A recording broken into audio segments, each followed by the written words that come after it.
सुप्रभात विद्यार्थियों, एक बार पुनः एक दिन की छुट्टी के पश्चात जीव विज्ञान की इस कक्षा में आपका स्वागत है। आज सबसे पहले मैं आप लोगों के बीच में सिलेबस की चर्चा करना चाहूंगा। थोड़ी सी आप लोग देख लीजिए। अपनी जो इकाई है 10 इकाइयां हैं। 10 इकाइयों में से मैं आपको बता दूं कि अपन ने कितना पढ़ लिया और कितना अपना रहा है।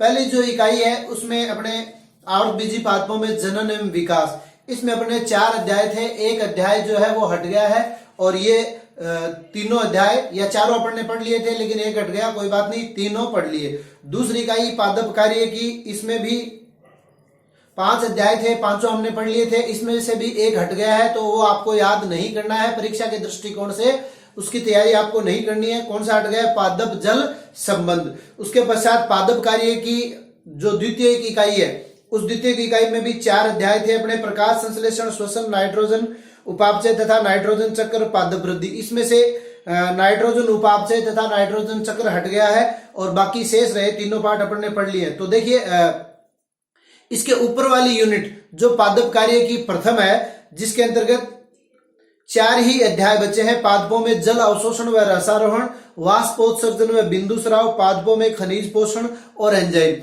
तो इन 4 अध्याय पे आप विशेष रूप से ध्यान देंगे, क्योंकि यह इकाई जो है आपकी 9 अंक की है। तो इन 4 अध्यायों को आप विशेष रूप से वेटेज देंगे। उसके बाद में जैव प्रौद्योगिकी के ऊपर भी आप वेटेज देंगे, क्योंकि इसमें अपने 3 अध्याय थे और एक अध्याय हट चुका है, केवल 2 ही अध्याय रहे हैं और वो 2 अध्याय जो है वो 5 अंक के हैं। इसके बाद में आर्थिक वनस्पति विज्ञान एवं मानव कल्याण, ये वाली इकाई जो 5वीं इकाई है वनस्पति विज्ञान की, ये अपन ने अभी तक की नहीं है। इसमें 4 अध्याय थे और 4 में से 2 हट गए हैं, केवल 2 ही बचे हैं और ये एकदम सबसे इजी इकाई है। यानी अपने पुस्तक की या बॉटनी पार्ट की अगर अपन बात करें तो एकदम इजी इकाई है, तो आपको इसके ऊपर भी विशेष रूप से ध्यान देना है। कई बार क्या होता है, सरल या इजी के चक्कर में हम उस पर ध्यान नहीं दे पाते और वहीं हमारे नंबर कट जाते हैं। तो इसमें भी केवल मात्र 2 ही अध्याय हैं और वो 2 अध्याय 5 अंक के आपके हो गए। उसके बाद में आते हैं मानव कार्य की या जूलॉजी वाला पार्ट अपना। मानव कार्य की फर्स्ट, ये आपके 7 अंक की है और 7 अंक में इसमें आपके 4 अध्याय हैं। इन चारों अध्यायों का अध्ययन अपने को करना है। वैसे हम पाचन तंत्र की थोड़ी सी चर्चा कर चुके। उसके बाद में मानव कार्य की द्वितीय, ये भी आपके बहुत ही महत्वपूर्ण यूनिट बन जाती है, क्योंकि इसके अंदर 5 अध्याय थे और उन 5 अध्यायों में से 3 अध्याय आपके कोविड-19 के कारण हट चुके हैं और एक अध्याय मानव का जनन तंत्र वो अपन पढ़ चुके हैं एम्ब्रियोलॉजी से, और इस अध्याय में केवल एक ही चैप्टर रहा है। यानी ये 2 चैप्टर आपके बहुत ही महत्वपूर्ण बन गए। ये 2 चैप्टर आपके 7 अंक के हैं और इसमें दूसरा अध्याय मानव में रासायनिक समन्वय, मानव में रासायनिक समन्वय, जो आज हम पढ़ने जा रहे हैं। उसके बाद में मानव भ्रूणिकी अपन ने पूरी कर ली, इसमें से कुछ भी नहीं कटा है। 5 अंक की ये इकाई है। उसके बाद में आनुवांशिकी एवं जीनोमिकी, इसमें 3 अध्याय थे, ठीक है, और 2 अध्याय अपन ने पढ़ लिए और वो 2 ही कोर्स में, तीसरा अपन ने पढ़ा नहीं और वो पढ़ेंगे भी नहीं। उत्परिवर्तन जो है उसको हटा दिया गया है। मेंडल के आनुवांशिकता के नियम और मानव में गुणसूत्रीय विकृतियां, ये दोनों 5 नंबर के हैं। और मेंडल के आनुवांशिक के नियम वाले अध्याय में भी जो चीज मैंने आपको नहीं पढ़ाई, यानी मेंडल के नियमों से विचलन, ये विचलन भी हमारे कोर्स से हट गया है। और उसके बाद में जो अंतिम इकाई बचती है मानव कल्याण एवं स्वास्थ्य है, ये 4 अंक की इकाई है और 4 अंक में इसमें 5 अध्याय थे और उन 5 अध्यायों में से 3 अध्याय अपने हट चुके हैं। केवल 2 ही अध्याय मानव ये प्रतिरक्षा तंत्र और मानव के प्रमुख एवं सामान्य रोग, जिनका अध्ययन अपन बाद में कर लेंगे इस अध्याय के बाद में। तो इस अध्याय के बाद में अपने 4 और 2 6 और 2 8 ही अध्याय अपने बचेंगे। लेकिन उससे पहले अपन आज मानव में रासायनिक समन्वय पढ़ने के पश्चात जो अपनी मानव कार्य की है, जिसके अंतर्गत मानव का पाचन, मानव का श्वसन, मानव का रक्त परिसंचरण और मानव का उत्सर्जन, वो वाली इकाई अपन अध्ययन करेंगे। तो अपना टारगेट ध्यान रखिएगा आप, एक तो दिसंबर से पूर्व अपने को कोर्स खत्म करना है और दूसरा आपको मानव कार्य की इकाई द्वितीय, जिसके अंतर्गत केवल 2 अध्याय हैं। एक अपन पढ़ चुके हैं मानव जनन तंत्र और एक आज अपन पढ़ने जा रहे हैं। इन 2 अध्यायों को आप विशेष रूप से देखेंगे या इस इकाई को मानव कार्य की 2 अध्याय 7 अंक के हैं और पादप कार्य की फर्स्ट जो है उसमें 4 अध्याय 9 अंक के हैं, तो इनको आप विशेष रूप से देखेंगे। तो ये था कुछ सिलेबस की चर्चा। इसके पश्चात अपन अपना अध्ययन जो है वो प्रारंभ करते हैं। आज का अपना टॉपिक है, अध्याय का नाम है मानव में रासायनिक समन्वय। देखिए एक अध्याय जो है अपना वो पीछे जो कि कोविड-19 के कारण हट गया है सिलेबस से, वो था मानव का तंत्रिका तंत्र। ठीक है, तो तंत्रिका तंत्र के अंतर्गत अपन पढ़ते मस्तिष्क, उसकी संरचना और तंत्रिकाओं के द्वारा होने वाले कार्य। ठीक है, और उसके बाद में मनुष्य का जो कंट्रोलिंग पावर है, मनुष्य की कंट्रोलिंग पावर है या उसको वातावरण के प्रति समस्थिति में बनाए रखने की जो क्षमता है, वो मस्तिष्क और रसायन दोनों प्रकार से होती है। तो यहां इस अध्याय में अपन पढ़ेंगे रसायन। और यहां देखिए मैंने सबसे पहले लिखा है न्यूरो एंडोक्राइनोलॉजी। तो यहां पे ये जितने भी मैंने बोर्ड पे शब्द लिखे हैं, इन सब पर एक एक अंक का प्रश्न बनता है। इन सब पे एक एक अंक का प्रश्न बनता है। तो आप लोगों को एक एक प्रश्न मैं बता रहा हूं, आपको ध्यान पूर्वक इस अध्याय का अध्ययन करना है। एक बड़ा प्रश्न भी इस अध्याय में से आ सकता है और छोटे प्रश्न भी आ सकते हैं। तो काफी महत्वपूर्ण बन गया ये अध्याय, क्योंकि ये 2 अध्याय जो अपने 7 अंक के हैं। ठीक है, तो सबसे पहले न्यूरो एंडोक्राइनोलॉजी किसे कहते हैं? तो जो अपन ने जो मैंने अभी बात की कि एक अध्याय अपना कोविड-19 के कारण हट गया है, जिसका नाम है तंत्रिका तंत्र। तंत्रिकाओं, न्यूरो मीन्स तंत्रिका, एंडो का मतलब अंतःस्रावी, इन दोनों का अध्ययन, तंत्रिका तंत्र और अंतःस्रावी तंत्र का अध्ययन संयुक्त रूप से क्या कहलाता है? Neuro endocrinology. 1 नंबर का प्रश्न आ जाए, न्यूरो एंडोक्राइनोलॉजी किसे कहते हैं? तो क्या लिखेंगे? तंत्रिका तंत्र व अंतःस्रावी तंत्र को संयुक्त रूप से क्या कहते हैं? Neuro endocrinology. अब देखिए ऊपर एक वर्ड लिखा है समस्थापन। तो इन दोनों का कार्य क्या है? न्यूरो यानी तंत्रिकाओं का मस्तिष्क के द्वारा, और एंडो यानी अंतःस्रावी। अंतःस्रावी ग्रंथियां क्या करती है आप लोगों को पता है? अंतःस्रावी ग्रंथियां हार्मोन सीक्रेट करती हैं। ठीक है, और वो हार्मोन क्या करते हैं? हमें विभिन्न प्रकार की वातावरणीय परिस्थितियों को सक्षम रहने में सक्षम बनाते हैं। और तंत्रिकाएं भी क्या करती है? सक्षम बनाती है बाहरी वातावरण का ज्ञान करवाना मस्तिष्क तक, फिर मस्तिष्क अंगों को आदेश देता है। तो वातावरण के साथ जो सामंजस्य स्थापित किया जाता है उसको क्या कहते हैं? समस्थापन। तो ये भी 1 नंबर का प्रश्न पूछा जा सकता है। और दूसरा मैं आपको समस्थापन का एक उदाहरण दूं।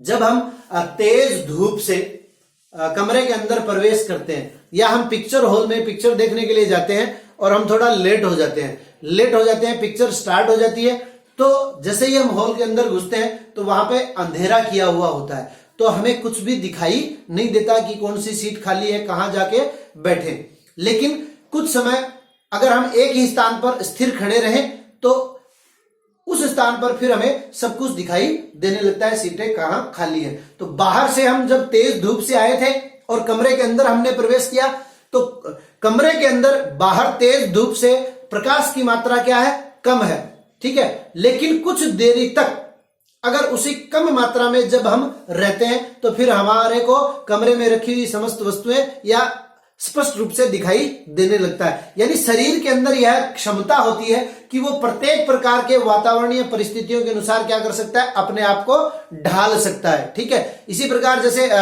हॉल में गए, वहां भी आंखों ने देखना प्रारंभ कर दिया, पहले नहीं देख पा रही थी, उसके पश्चात बदलती हुई वातावरणीय परिस्थितियां मिली आंखों को, और वहां पे आंखों ने क्या कर लिया? अपने आप को समायोजित कर लिया। तो इसी को हम क्या कहते हैं? समस्थापन। ये 2 मैंने आपको उदाहरण बताए। समस्थापन की परिभाषा क्या अगर पूछ लिया जाए कि समस्थापन किसे कहते हैं, तो बदलती हुई वातावरणीय परिस्थितियों के अनुसार अपने आप को समायोजित करना क्या कहलाता है? समस्थापन। और यह समस्थापन अपने शरीर के अंदर 2 प्रकार से हो सकता है। कौन कौन से? पहला मस्तिष्क के द्वारा तंत्रिकाओं को आदेश देके, और दूसरा अंतःस्रावी तंत्र के द्वारा। अंतःस्रावी ग्रंथियां विभिन्न प्रकार के हार्मोन स्रावित करके और मनुष्य को बदलती हुई परिस्थितियों के अनुसार सक्षम बनाती है। जैसे मैं आपको एक उदाहरण बताऊं, आप लोगों ने छोटी कक्षा में पढ़ा होगा कि एड्रिनल जो ग्रंथि है, अंतःस्रावी ग्रंथि, वो डर या भय के समय हार्मोन स्रावित करती है, एड्रिनलिन, और वो हार्मोन हमें उन विपरीत परिस्थितियों में सक्षम बनाता है रहने के लिए। तो 1 नंबर का प्रश्न समस्थापन, 1 नंबर का न्यूरो एंडोक्राइनोलॉजी। उसके बाद में देखिए साइंटिस्ट के कुछ नाम है, इनके ऊपर भी 1 नंबर का प्रश्न पूछा जा सकता है। सबसे पहले अंतःस्राव शब्द किसने दिया, प्रश्न आ सकता है। सबसे पहले अंतःस्राव शब्द किसने दिया, क्लॉड बर्नार्ड ने अंतःस्राव शब्द दिया था। उसके बाद में अंतःस्रावी विज्ञान का जनक, जैसे अपन ने पीछे अपन पढ़ के आए हैं आनुवांशिकी, आनुवांशिकी का जनक कौन है, ग्रेगर जॉन मेंडल। तो ये एक प्रश्न बन सकता है। 11वीं से ही अपन पढ़ के आ रहे हैं, 11वीं में भी अपन ने पढ़ा है, या 11वीं के लिए आप मान लीजिए कि जीव विज्ञान का जनक कौन है, जीव विज्ञान का जनक अरस्तु है। फिर वनस्पति विज्ञान का जनक कौन है, वनस्पति विज्ञान का जनक कौन है, थियोफ्रेस्टिस है। उसके बाद में प्राणी विज्ञान का जनक कौन है, प्राणी विज्ञान का जनक भी कौन है, अरस्तु है। फिर आनुवांशिकी का जनक कौन है, ग्रेगर जॉन मेंडल है। उसी प्रकार अंतःस्रावी तंत्र जो है उसका जनक कौन है, अंतःस्रावी विज्ञान का जनक थॉमस एडिसन, याद कर लेना है, थॉमस एडिसन। उसके बाद में आता है स्टर्लिंग। हार्मोन शब्द सबसे पहले किसने दिया था, हार्मोन क्या होता है इसकी अपन चर्चा करेंगे अभी ग्रंथियों के बाद में। हार्मोन कहते हैं अपन अंतःस्रावी ग्रंथियों के स्राव को हम हार्मोन कहते हैं, ठीक है। तो सबसे पहले हार्मोन शब्द किसने दिया, स्टार्लिंग ने दिया। और साथ ही इन्होंने यह भी बताया कि हार्मोन जो है वो एक उत्तेजक पदार्थ होता है। उसके बाद में पहला हार्मोन कौन सा है, या मानव का पहला हार्मोन जिसकी खोज की गई थी, या मानव में स्रावित होने प्रथम हार्मोन जिसकी खोज की गई थी, तो सबसे पहले तो किसने की, बेलिस एवं स्टर्लिंग ने। मनुष्य में स्रावित होने वाले प्रथम हार्मोन या वह हार्मोन जिसकी सबसे पहले खोज की गई थी सिक्रेटिन हार्मोन है, जो कि ग्रहणी जो होती है उसकी श्लेष्मा कला के द्वारा इस हार्मोन का श्रवण किया जाता है। खोज किसने की थी, बेलिस एवं स्टर्लिंग ने सबसे पहले हार्मोन प्रथम हार्मोन की खोज की थी। या प्रथम कौन से हार्मोन की खोज की थी, तो सिक्रेटिन की खोज की थी। उसके बाद में देखिए अपन बात करते हैं हार्मोन ग्रंथियों के द्वारा स्रावित होते हैं। ग्रंथियों के प्रकार, अपना टॉपिक क्या आता है, ग्रंथियों के प्रकार। ग्रंथियां 3 प्रकार की होती है, कौन कौन सी, सबसे पहले बहिर्स्रावी, अंतःस्रावी और मिश्रित। सबसे पहले अपन चर्चा करते हैं बहिर्स्रावी क्या होती है। बहिर्स्रावी ग्रंथि वे ग्रंथि जो अपने स्राव को सीधे संबंधित अंग में डालती है, क्या कहलाती है, बहिर्स्रावी ग्रंथि। यानी इनमें नलिकाएं पाई जाती है। देखिए एक प्रश्न ये भी आ सकता है यहां पे आपके परीक्षा में कि बहिर्स्रावी और अंतःस्रावी ग्रंथियों में अंतर लिखिए, ठीक है। तो मैं आपको अंतर भी बता देता हूं और समझा भी देता हूं। पहला अंतर क्या हो गया कि बहिर्स्रावी ग्रंथि जो है वो अपने स्राव को सीधे संबंधित अंग में डालती है। मान लीजिए जिस अंग की भी जरूरत है, जैसे अभी मैं आपको बताऊं, आपको मैं यहां पढ़ा रहा हूं, ठीक है। जब हम किसी बच्चे से कहते हैं बोर्ड पे आने के लिए, तो क्या होता है, एक घबराहट होती है, ठीक है, वो आ नहीं पाता, टांगे कंपन करती है, या यूं कह दें कि एक भय की स्थिति होती है। तो अब एड्रिनल ग्रंथि जो है वो एक हार्मोन स्रावित करती है, एड्रिनलिन, जो हमें उस वातावरण को सहन करने में सक्षम बनाता है। बच्चा पहले सकुचाता है, धीरे धीरे उठ के बोर्ड तक आ जाता है, ये उदाहरण बताया। तो वो हार्मोन सीक्रेट हुआ, उसका प्रभाव संबंधित अंग तक गया और वो तैयार हो गया। तो कहने का मतलब अंतःस्रावी जो ग्रंथि होती है उसमें नलिकाएं नहीं पाई जाती। नलिकाएं नहीं पाई जाती तो फिर यानी ये अपने स्राव को क्या करते हैं, रक्त में डालते हैं। तो एक अंतर हो गया, अंतःस्रावी ग्रंथियां अपने स्राव को रक्त में डालती है, बहिर्स्रावी ग्रंथियां अपने स्राव को सीधे संबंधित अंग में डालती है। तो सीधे संबंधित अंग में डालेगी, इसका मतलब बहिर्स्रावी ग्रंथियों में क्या है, नलिकाएं पाई जाती है। अंतःस्रावी ग्रंथि चूंकि रक्त क्या है, आगे रक्त वाला चैप्टर अपन पढ़ेंगे। रक्त एक तरल संयोजी उत्तक है जो संपूर्ण शरीर में फैलता रहता है। तो ये अंतःस्रावी ग्रंथियों के स्राव को संबंधित अंग तक पहुंचा देगा, ठीक है। तीसरा जो अंतर है वो अपन कह सकते हैं कि अब जब बहिर्स्रावी ग्रंथि को ज्यादा संचरण नहीं करवाना पड़ता अपने स्राव को, तो ये जहां स्रावित होती है लगभग उन्हीं अंगों के समीप ये पाई जाती है, ठीक है। जैसे मान लीजिए अपन उदाहरण दें, बहिर्स्रावी ग्रंथि का उदाहरण क्या है, लार ग्रंथि। लार ग्रंथि इसका उदाहरण हो गया। अब लार को कहां सीक्रेट होना है, तो लार को मुख में सीक्रेट होना है, मुंह में स्रावित होना है। तो ये लार ग्रंथि कहां पाई जाएगी, मुख में ही पाई जाएगी। कर्ण पूर्व ग्रंथि ये भी कानों के समीप ही पाई जाती है, यानी जहां इनके स्राव को स्रावित होना है उस अंग के समीप ही पाई जाती है। जबकि अंतःस्रावी ग्रंथि जो है वो कहीं पर भी पाई जा सकती है, क्योंकि उनके स्राव को किसको ले जाना है, रक्त को ले जाना है, तो ये संबंधित अंगों के समीप नहीं पाई जाती है। दूसरा, बहिर्स्रावी जो ग्रंथि होती है, अब आप लार को याद करो, अपन ने थोड़ा बहुत पाचन तंत्र पढ़ा था, तो पाचन तंत्र के अंतर्गत लार के अंतर्गत क्या होता है, लार के अंदर एंजाइम होता है जो भोजन का पाचन करता है। तो हम ये कह सकते हैं कि बहिर्स्रावी जो ग्रंथि है उसके स्राव को हम क्या कहते हैं, उसके स्राव को हम एंजाइम कहते हैं, जबकि अंतःस्रावी ग्रंथि के स्राव को हम क्या कहते हैं, हार्मोन कहते हैं। तो ये अपन ने अंतर भी पढ़ लिया और इसके साथ साथ अपने को ये दोनों ग्रंथियां भी समझ में आगे की। अंतःस्रावी ग्रंथि किसे कहते हैं, वे ग्रंथियां जो अपने स्राव को सीधे रक्त में डालती है और इनके स्राव को हम हार्मोन कहते हैं, जबकि बहिर्स्रावी ग्रंथि अपने स्राव को सीधे संबंधित अंग में डालती है और इनके स्राव को हम एंजाइम कहते हैं। तीसरी ग्रंथि है मिश्रित ग्रंथि। ठीक है, बहिर्स्रावी ग्रंथि का उदाहरण हो गया लार ग्रंथि, कर्णपूर्व ग्रंथि।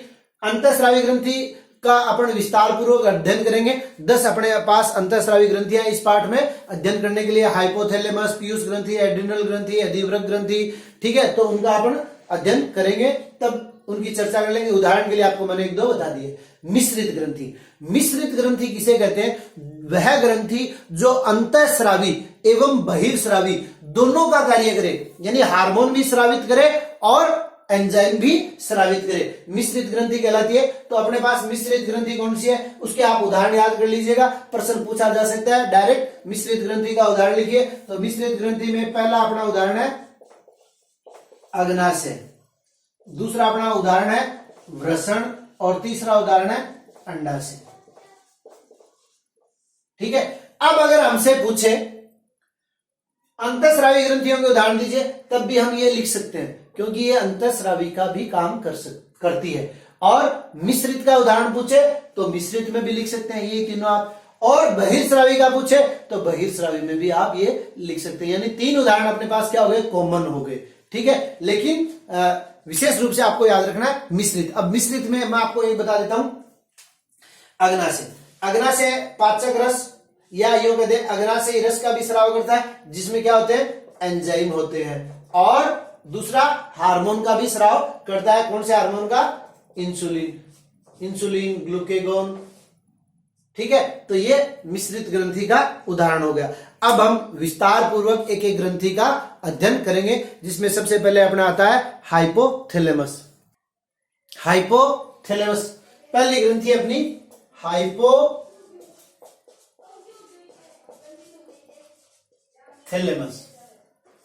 ठीक है, पिछला पाठ अपन ने पढ़ा नहीं, तंत्रिका तंत्र। तंत्रिका तंत्र को 2 भागों में विभाजित करते हैं, मस्तिष्क और मेरुरज्जु, या मस्तिष्क और मेरुरज्जु। और उसके बाद में मस्तिष्क को 3 भागों में विभाजित करते हैं, अग्र मस्तिष्क, मध्य मस्तिष्क और पश्च मस्तिष्क।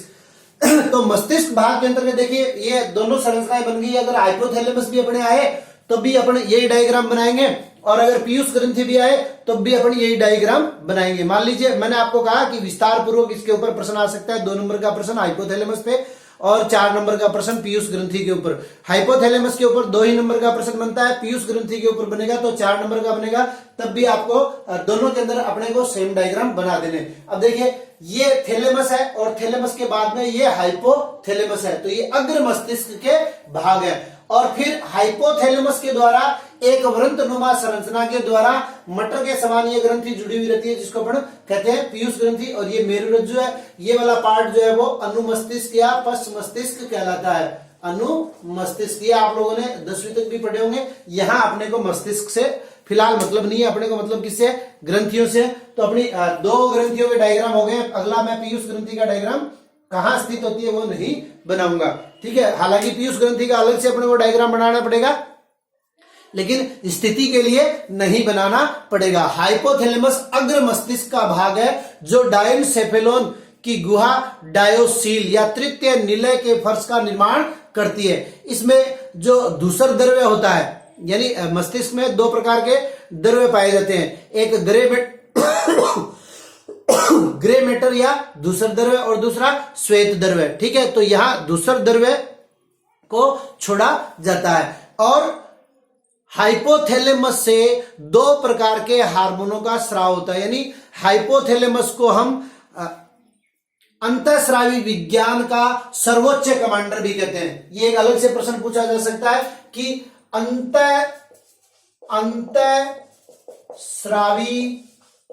अंतःस्रावी विज्ञान का सर्वोच्च कमांडर, प्रश्न आ जाए, अंतःस्रावी विज्ञान का सर्वोच्च कमांडर किसे कहते हैं? अपना उत्तर होगा हाइपोथैलेमस। या दूसरा प्रश्न, प्रधान ग्रंथि नियंत्रक कौन है? तो प्रधान ग्रंथि नियंत्रक कौन है? तब भी अपना उत्तर क्या आ जाएगा? हाइपोथैलेमस। अब देखिए होता क्या अंतःस्रावी विज्ञान के अंतर्गत, जिस प्रकार से मस्तिष्क और मेरुरज्जु नियंत्रण करते हैं तंत्रिकाओं के द्वारा, उसी प्रकार हाइपोथैलेमस जो है वो नियंत्रण करता है किसके ऊपर? हाइपोथैलेमस नियंत्रण करता है पीयूष ग्रंथि के ऊपर, और पीयूष ग्रंथि नियंत्रण करती है अन्य ग्रंथियों के ऊपर। तो इस प्रकार का एक सिस्टम पाया जाता है, इसलिए इसको प्रधान ग्रंथि नियंत्रक भी कहते हैं। हाइपोथैलेमस के द्वारा दो प्रकार के हार्मोनों का स्राव होता है। एक को कहते हैं मोचक हार्मोन, एक तो क्या है? मोचक, या अंग्रेजी की अगर अपन बात करें तो रिलीजिंग, यानी ये अन्य जो ग्रंथि हैं उनसे विभिन्न प्रकार के हार्मोन स्रावित करवाती है, प्रेरक है, ठीक है, रिलीजिंग प्रेरक है। और दूसरा निरोधी हार्मोन, दूसरा किसका स्राव होता है? निरोधी, यानी हार्मोन अधिक मात्रा में स्रावित नहीं हो जाए, एक निश्चित यानी बहुत कम मात्रा में इन हार्मोनों की आवश्यकता